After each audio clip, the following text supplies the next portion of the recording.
نحمده ونصلي ونسلم على حبيبه الكريم الأمين العزيز الرؤوف الرحيم وعلى آله وأصحابه الأفضلين الأكرمين أجمعين، أما بعد، فأعوذ بالله من الشيطان الرجيم. بسم الله الرحمن الرحيم. ما لكم من دونه من ولي ولا شفيع أفلا تتذكرون. صدق الله العظيم. الصلاة والسلام عليك وعلى آلك وأصحابك وأهل بيتك يا رسول الله صلی اللہ تعالی علیہ وعلى آلک وبارک وسلم. سورہ سجدہ کی عظیم الشان آیت نمبر 4 کا ابتدائی اور بیچ اور آج آخری حصہ درس جیلانی کے حوالے سے حاضری خدمت ہے. اللہ پاک اپنے فضل سے قبول فرمائے. ثم استوى علی العرش پر کا عنوان عقیدہ اہل سنت، عقیدہ توحید اور وہابی مذہب، غیر اہل سنت و جماعت کے لوگوں کا، خصوصاً وہابی اور اہل حدیث کا مذہب آپ لوگوں نے سنا اور دیکھا. اللہ پاک آپ کو، ہم سب کو حق جماعت کے ساتھ ہمیشہ جڑنے اور رہنے کی توفیق نصیب فرمائے اور اسی پر ہم سب کا خاتمہ نصیب فرمائے. آج کی بھی آیت بڑی اہم ہے، آیت قبل کے حصہ. وہابیوں کے نزدیک یعنی غیر اہل سنت و جماعت کے نزدیک ایک عقیدہ یہ بھی ہے کہ اللہ کے سوا کوئی مددگار نہیں، اللہ کے سوا کوئی سفارشی نہیں. یہ عمومی طور پر تمام غیر اہل سنت و جماعت کے لوگوں کا عقیدہ ہے اور وہابیت کا زیادہ ہے. اسی لیے وہ یا رسول اللہ وغیرہ کو، کیونکہ یا میں مدد کا عنوان ہے، اس لیے وہ پکارنے کو شرک کہتے ہیں.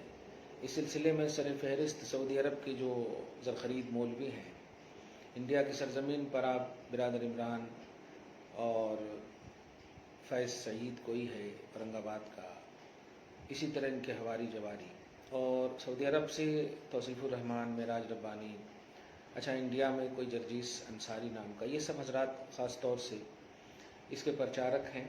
ان سے بچیں اور ان کی فکروں سے بچیں. ان کے عقیدے توحید جو ہیں ایک دم سیم ایسے ہی جیسے کل میں نے گنایا تھا، صحیح نہیں ہے. ورنہ ابھی آپ کو میں صرف قرآن کی آیتوں سے بتاؤں گا کہ اللہ پاک نے کن کن لوگوں کو اپنی عطا سے حمایتی بنایا، مددگار بنایا، شفیع بنایا.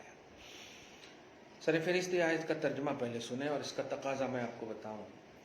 اس آیت کریمہ کا تقاضا مطلب اس کے مخاطب جو ہیں یہ کفار ہیں، مشرکین ہیں. اس کی وجہ دیکھیے خود افلا تتذکرون کی تفسیر میں غوث فرماتے ہیں اتشکون و ترددون فی حیاتہ، یعنی اے توحید میں شک کرنے والو، اے توحید میں تردد کرنے والو، اور اے اللہ کی ولایت و نصرت میں تردد کرنے والو.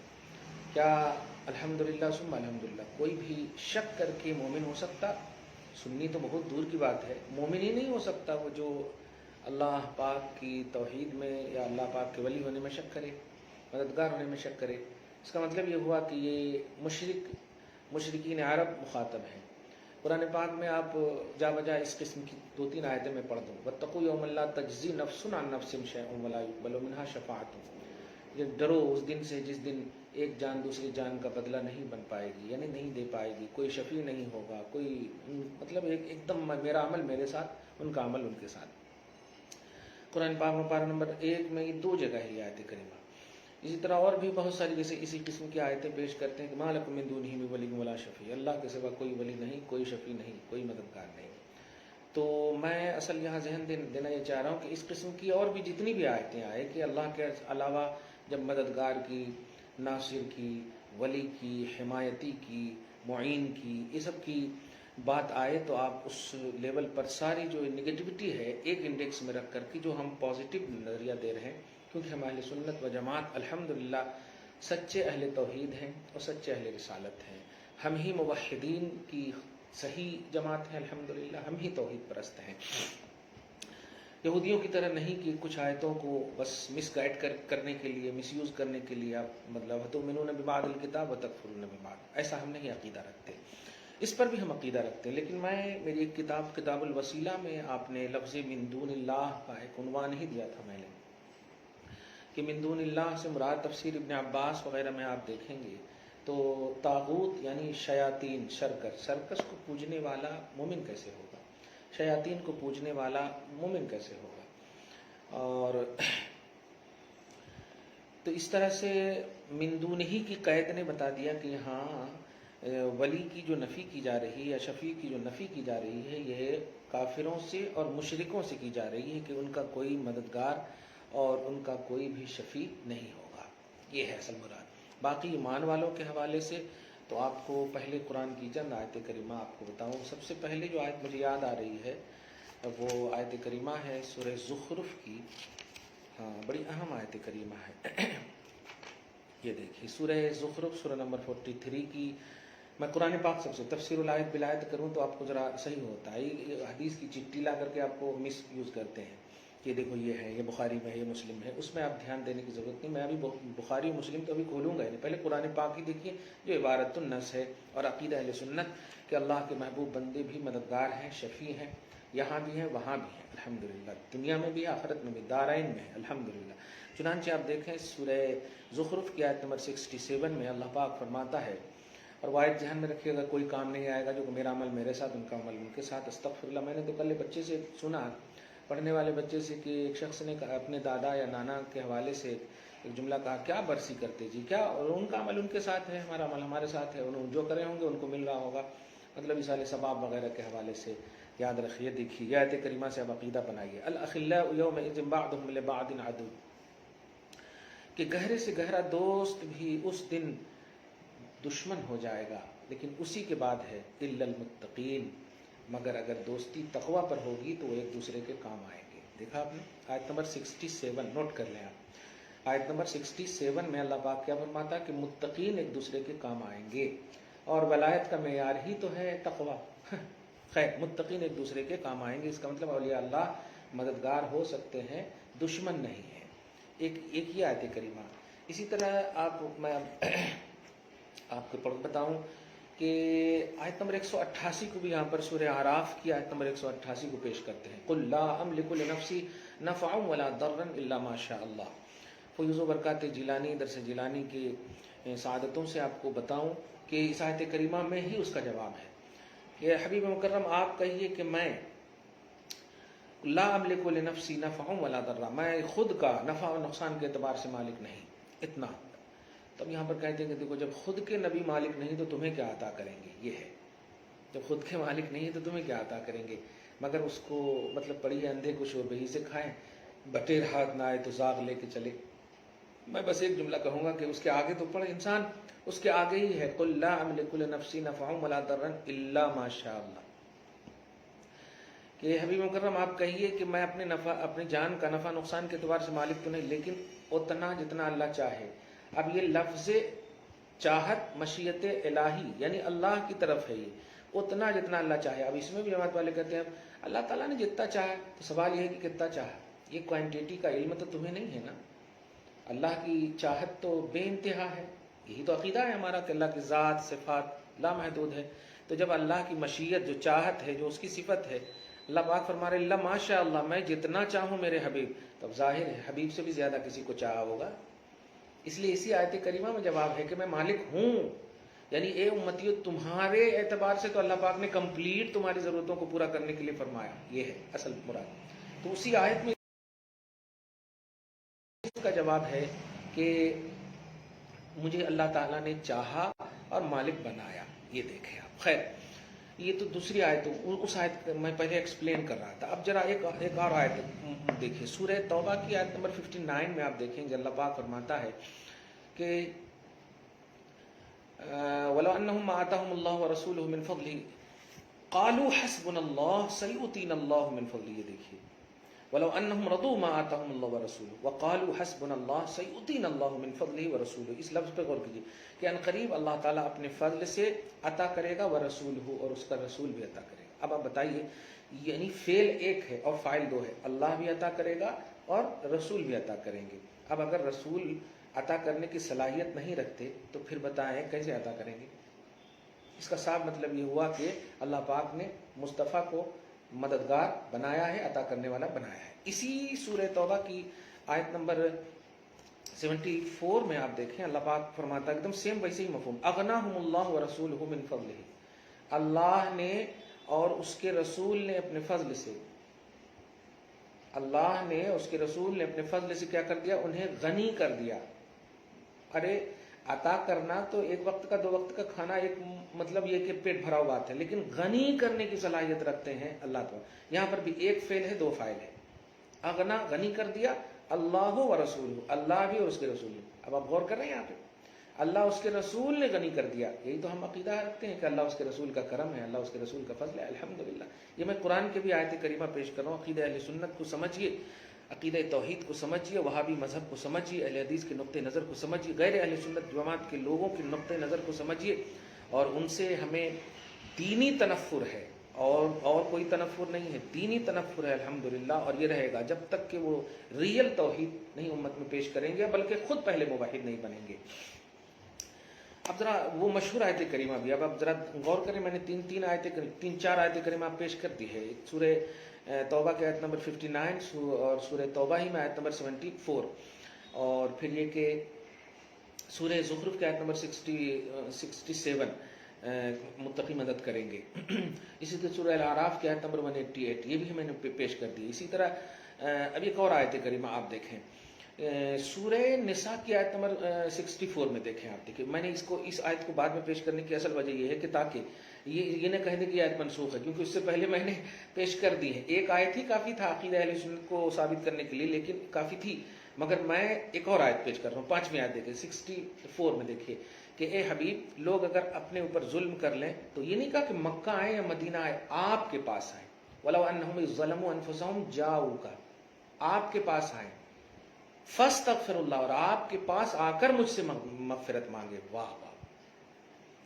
بارگاہ رسالت میں آ کر مغفرت مانگے۔ جماعت والے یہی کہتے ہیں، کہیں کو جاتے وہاں جی، کہیں کو جاتے وہاں جی، وہابی اہل حدیث خاص طور سے یہی بولتے، کہیں کو جاتے جی وہاں، کیوں جاتے وہاں؟ اب کیوں جاتے بول تو دیے، لیکن قرآن پاک جب کہہ رہا ہے کہ آپ کے پاس آ کر کے مجھ سے مغفرت مانگے، ہمارا اب جواب مل گیا کہ ہم کیوں اللہ کے نبی یا اللہ کے ولی کی بارگاہ میں جاتے۔ دھیان دیجیے گا، یہاں پر یہ بھی نہیں کہہ سکتے آپ یہ نبی کی بات ہے، تو نبی اللہ نہیں ہے، مخلوق ہی ہے، اعلیٰ کوالٹی ہے بس محبوبوں کی، لیکن ولی بھی تو اللہ کا محبوب ہے، نبی نہ صحیح۔ تو ایک کے لیے اگر اللہ پاک نے ثابت کر دیا، پیش کر دیا، اس کا صاف مطلب یہ ہوا کہ میرے جتنے محبوب بندے ہیں ان کے لیول اور اسٹیٹس کے حساب سے انہیں ولی، انہیں مددگار، انہیں حمایتی، انہیں نصیر، انہیں ناصر کا عقیدہ رکھنا۔ خیر، تو ہم آپ کی بارگاہ میں آ کر مغفرت طلب کریں، اور یہ عقیدہ بھی رکھیں کہ میرا حبیب ان کے لیے اس آنے کی برکت اور وجہ سے شفیع بنے گا، لوجد اللہ تواب الرحیمہ، تو پھر اللہ تعالیٰ توبہ بھی قبول فرما لے گا، رحم بھی فرمائے گا۔ بتائیے اللہ کے محبوب بندوں کی بارگاہ میں آنے سے مغفرت بھی مل رہی ہے، توبہ بھی کی قبولیت بھی مل رہی ہے، رحم بھی مل رہا ہے، اب اس سے بڑی چیز سے یہ وہابی اور اہل حدیث ہمیں روکتے ہیں اس بات کو۔ اور اسی کے بعد دیکھیں آپ تو فلا وربک لا یؤمنون، اے حبیب آپ کے رب کی قسم، آیت نمبر 65 میں وہیں پر دیکھیں آپ کے رب کی قسم وہ مومن نہیں ہے جو آپ کو جج نہ مانے۔ اب بتائیں، یہی کہتے ہیں مجبور ہیں، نبی مجبور ہے بھائی، ان سے نہ مانگنے کا عقیدہ رکھنا، ان کو حمایتی نہ ماننے کا عقیدہ کا مطلب مجبور ہے۔ اس قرآن پاک نے ایک دم کلیئر کر دیا کیا کہ اے حبیب وہ مومن نہیں ہے جو آپ کو حکم نہ مانے، یحکموا کا، آپ کو جج نہ مانے، فیصل نہ مانے، مطلب جج جو ہوتا ہے وہ اس کے پاس کچھ نہیں ہوتا دینے کے لیے۔ اور اس آیت کے بعد 64 کے بعد جس میں توبہ کی قبولیت کا ڈیپینڈنٹ ہونا، رحم الہی کا ڈیپینڈنٹ ہونا بارگاہ مصطفیٰ میں حاضری پر، اس بات کو سمجھے؟ خیر، تو جہاں کہیں بھی ولی کی نفی ہے یا شفیع کی نفی ہے، شفاعت نہیں کریں گے یا ولی نہیں، مطلب مددگار نہیں ہے، یاد رکھیے گا اس سے مراد کافر ہیں کہ اللہ پاک کافر کے لیے کسی کو شفیع نہیں لائے گا، کافر کے لیے کسی کو ولی نہیں، کسی کا مددگار نہیں۔ ایک مشہور آیت آپ کو بتاؤں کہ یہاں پر کہا کہ اللہ کے سوا کوئی ولی نہیں، مطلب ولی اللہ ہے، ولی صرف اللہ ہے، یہی ہے نا؟ اب میں ذرا پوچھنا چاہتا ہوں کہ اللہ کی جمع بھی ہے کہ اللہ ایک ہی ہے؟ اللہ واحد ہے نا، تو پھر جمع تو نہیں نہ ہے۔ لفظ ولی کی جمع آتی اولیاء، تو اگر ولی ایک ہی ہے اور کوئی نہیں تو اولیاء کہاں سے؟ اور سورہ یونس کی مشہور آیت کریمہ 64 65 مطلب 62 34 الا ان اولیاء اللہ لا خوف علیہم ولا هم يحزنون. سنو اللہ کے ولیوں کو، اللہ ولیوں کو نہیں کہا، اللہ کے ولیوں کو. یہ کے لفظ اسی وقت بولا جاتا ہے جبکہ دونوں میں الگ الگ ہو. جیسے میرا بیٹا، تو میں الگ ہوں، بیٹا الگ ہے. میرا گھر، میں الگ ہوں، گھر الگ ہے. سمجھے؟ زید کا غلام، تو زید الگ ہے، غلام الگ ہے. تو ایسے ہی اللہ کے ولی، اس لفظ اولیاء اللہ ہی نے عقیدہ دے دیا. لا خوف علیہم ولا هم يحزنون، ان پر کوئی خوف نہیں، ان پر کوئی غم نہیں. یہاں پر یہ کہیں گے ہاں ان پر خوف غم نہیں کہ انہوں اچھا کام کرے، انہوں اچھا کام کرے. لیکن یاد رکھیے گا ولی کا معنی مطلقاً انسان نہیں ہے، مددگار بھی ہے. اللہ کے سوا تیرا کوئی مددگار نہیں، کوئی شفیع نہیں. تو ولی کا ایک معنی. تو اولیاء اللہ کا معنی کانسیپٹ کیا ہوا؟ اللہ کے وہ بندے جو مدد کر سکتے ہیں، جو مدد کرتے ہیں، مدد کر سکتے ہیں. خیر، تو یہ مشہور آیت کریمہ بھی الحمدللہ آپ کو بتا رہی ہے. بہرحال یہ 4-5 آیت کریمہ اور غوث پاک رضی اللہ تعالی عنہ کی اس تفسیر سے کہ اے انسان، اے اللہ کی ذات کے شمس سے عکس لینے والے، اللہ کو چھوڑ کر تم کسی کو ولی نہ سمجھو، کیونکہ تمہارے امر کا والی اللہ ہی ہے، تم میں تصرف اللہ ہی فرمانے والا ہے، اور تمہارا کوئی شفیع نہیں ہے اللہ کو چھوڑ کر کے. تو یہاں پر سوا کا لفظ ہے، دون کا لفظ ہے، اور سوا اور دون یہ غیریت کو بتاتا ہے. اور اللہ کے نبی یا اللہ کے ولی غیر اللہ نہیں ہے. پوائنٹ نوٹ کیجئے گا، اللہ کے نبی یا اللہ کے ولی غیر اللہ نہیں ہے، بلکہ اللہ کے محبوب بندے ہیں. غیر کا پہلو وہاں نہیں ہے. خدا کی قسم وہ خدا کا ولی ہے جنہیں دیکھنے سے خدا یاد آئے. قسم خدا کی، خدا نہیں ہے مگر خدا سے جدا نہیں ہے. تو چونکہ غیریت میں جدائی کا عنوان ہے، اس لیے اس بات کو یاد رکھیے گا کہ اللہ کے نبی ہوں یا اللہ کے ولی ہوں، مددگار ہیں. اللہ پاک نے ہی انہیں یہ عقیدہ مطلب یہ شرف عطا فرمایا ہے. اور سب سے بڑی بات جو سورہ زخرف یا سورہ شورا کی آیت کے حوالے سے آپ کو ہمیشہ بتاتا ہوں، آج بھی وہ بات بتاؤں. اللہ پاک فرماتا ہے سورہ شورا سورہ نمبر 42 کی آیت نمبر 51 میں کہ ما کان لبشر ان یکلمہ اللہ الا وحیا او من وراء حجاب. اس آیت سے میں پہلے تمہیداً بتا دوں کہ چونکہ ہماری پہنچ صرف نبی تک ہے، یعنی ہم توحید، قرآن، جو بھی چیز ہم کو دینیات کے حوالے سے، ایمانیات کے حوالے سے لینا ہے، اس کا مطلب یہ کہ سورس آف نالج یا بلکہ جتنی بھی چیزیں لینے کی انتہا ہے وہ سب صرف نبی ہیں. ہم اللہ سے نہیں لے سکتے ڈائریکٹ. اور صفاتی دنیا میں اگر جائیں تو دیگر انبیاء کرام، اور ذاتی اور صفاتی دنیا میں لائیں محمد رسول اللہ. ہم جس نبی کی امت ہے وہ محمد صلی اللہ علیہ وسلم ہے. اللہ پاک نے آپ کو ذات کا بھی مظہر بنایا اور اپنی صفات کا بھی مظہر بنایا. اب میں جو جملہ دینے جا رہا ہوں وہ یہ ہے کہ امتی کا جو جملہ بولا جاتا ہے وہ اللہ کے لیے نہیں بولا جاتا، نہیں اللہ کی امت نہیں بولا جاتا. ہمارا لقب ہے کنتم خیر خلق نہیں فرمایا، لقد خلقنا الانسان فی احسن تقویم اپنی جگہ پر ہے، لیکن وہ مطلق ہے کہ ساری مخلوق کو اللہ تعالیٰ نے اچھا بنایا، اچھے کیلنڈر میں، اچھے تقویم میں بنایا. لیکن یہاں پر جو کنتم خیر خلق، تم بہترین مخلوق کو نہیں کہا، کنتم خیر امتن، تم بہترین امت ہو. پوائنٹ نوٹ کریں. اور امت کا جو لفظ جب بھی بولا جاتا ہے تو اس سے تبادل ذہن یا ذہن جو سبقت کرتا ہے وہ نبی کی طرف کرتا ہے، کیونکہ امتی کا لفظ نبی کے لیے ہوتا ہے، اللہ کے لیے نہیں. اللہ کے لیے خلق کا لفظ ہوگا، اللہ کی خلق، اللہ کی مخلوق، اللہ کی امت نہیں. تو اب اللہ کی امت نہیں تو مطلب تم بہترین امت ہو. اس کا کیا مطلب ہوا؟ کیونکہ تمہارا رسول بہتر ہے، تم بہتر رسول کی ہو اس لیے تم بہترین امت ہو. کیا مطلب ہوا کہ ہماری پہنچ کا دائرہ فکس کر دیا اللہ تعالیٰ نے سورہ ال عمران میں، فکس کر دیا کہ تمہاری پہنچ صرف نبی تک. تم بہتری چاہتے ہو نا، تو میں امت کے ساتھ یہ لفظ خیر کو مطلب مشروط رکھا ہوں کہ خیریت چاہتے ہو تو امت، اور امت کا تعلق نبی سے، امت کا تعلق نبی سے. تو اس کا صاف مطلب یہ ہوا کہ ہم جو کچھ بھی لیں گے، جو کچھ بھی مانگیں گے. یہی وجہ ہے کہ آپ حدیثوں کی دنیا میں آپ دیکھیں گے صحابہ کرام جو ہے جب بھی کوئی ضرورت پیش آتی، بارش نہیں ہوئی یا رسول اللہ، تو یہ حالانکہ انزل من السماء کا عقیدہ تھا کہ بارش نازل کرنے والا کون؟ اللہ ہے. کھلانے والا کون؟ اللہ. یطعم کون؟ اللہ ہی ہے. رزاق کون؟ اللہ ہی. لیکن بارش نہیں ہو رہی، در رسول پہ حاضر ہوتے. دیگر تمام جو لوازمات زندگی کچھ بھی ہو، کھانے پینے کا معاملہ ہو، پھر بھی در رسول پہ حاضر ہوتے. تو یہ حاضر ہونا وہاں پر شرک عقیدہ، بلکہ یہی توحید تھی. کیونکہ بتانا اللہ تعالیٰ چاہتا کنتم خیر امتن، میں نے شرف خیریت کو یعنی شرف و خیر کو امت کے ساتھ مشروط رکھا ہے، اور امت کا کنیکشن نبی سے. لہٰذا تمہیں جو بھی چاہیے میں اپنے نبی کو اتھرائز کیا ہوں، میں اپنے نبی کو انتھرٹک بنایا ہوں. تم نبی سے لوگے اور نبی مجھ سے لیں گے. یہی وجہ ہے اس حدیث پاک کا مطلب بھی ہے، مفہوم بھی ہے. انما انا قاسم واللہ یعطی، رب ہے موتی، یہ ہے قاسم، دیتا وہ ہے، دلاتے یہ ہے. تو رب نبی کو دے گا. مرکز عطاء الہ نبی ہیں صلی اللہ علیہ وآلہ وسلم، اور امت کے لیے مرکز عطا کا محمد الرسول اللہ یعنی نبی ہے. تو اللہ پاک جو ہے، اللہ پاک اپنے حبیب کو دے گا اور حبیب سے امت لیں گی. تو امت، اب عقیدہ یہ بنا اہل سنت و جماعت کا قرآنی عقیدہ، توحیدی عقیدہ، کہ ہم جو ہے جو کچھ بھی مانگیں گے صرف نبی سے مانگیں گے، صرف نبی سے مانگیں گے. دھیان دیجیے گا، نبی جو کہیں گے ابو بکر سے مانگو، عمر سے مانگو، عثمان سے مانگو، نبی سے مانگے. ہمارا عقیدہ یہ ہونا چاہیے، یہ توحیدی عقیدہ ہے. یعنی اللہ کے علاوہ اللہ کے محبوب بندے خصوصاً نبی اور ولی یہ مددگار ہیں. اور ایک اور بات کہوں، ہر نبی ولی ہے لیکن ہر ولی نبی نہیں ہے. لیکن ولایت میں محبوبیت کا کانسیپٹ ہے، اور محبوبیت یہی ہے.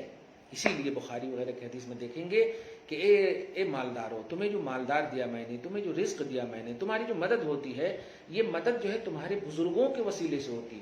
سورہ بقرہ میں آپ لاسٹ پارہ نمبر 2 کی لاسٹ اینڈ فرسٹ آیت کریمہ میں وَلَوْلَا دَفْعُ اللَّهِ النَّاسَ بَعْضَهُم بِبَعْضٍ، اس آیت کی تفسیر میں عبداللہ ابن عمر کی تفسیر خازن میں آپ دیکھیں گے تو یہ بات آپ کو معلوم ہوگی کہ ایک نیک مرد صالح مومن، جس کو آپ ولی کہیں، ایک ولی کے صدقے میں اللہ تعالیٰ 100 گھر آزو بازو آگے پیچھے 100 گھر کے لوگوں کی بلا بدتر کو دور فرماتا.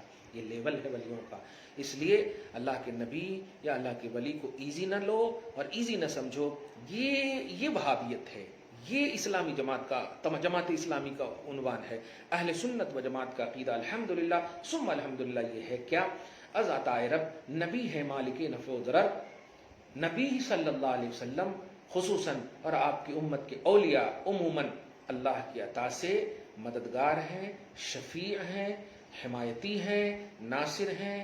یہ ہے عقیدہ، اور یہی عقیدہ توحید صحیح ہے قرآن پاک سے میں نے بتا دیا. دعا ہے اللہ تعالیٰ آپ کو شاد رکھے، آباد رکھے، اور خصوصیت کے ساتھ ہم سب کو دارین کی سعادتوں سے مالا مال فرمائے.